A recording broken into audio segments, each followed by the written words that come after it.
కథలకు సంబంధించి కొన్ని బిట్స్. ఊహించి సమాధానాన్ని వెతకడం ద్వారా వినోదాన్ని వీటి ద్వారా పొందవచ్చును. పొడుపు కథలు. సంస్కృత భాషలో పొడుపు కథ అనే అర్థం ఇవ్వని పదమేది? బ్రహ్మోదయం. ఉపమానం వాచ్యంగాను ఉపమేయం సూచ్యంగాను దేనిలో కనిపిస్తాయి? పొడుపు కథలు.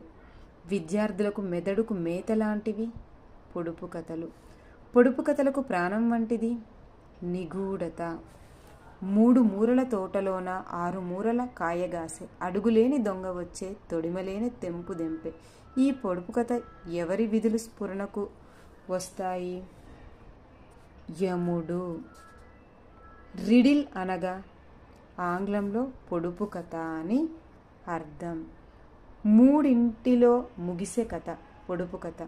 ఈ క్రింది వానిలో దేనిని గుర్తుకు తెస్తుంది?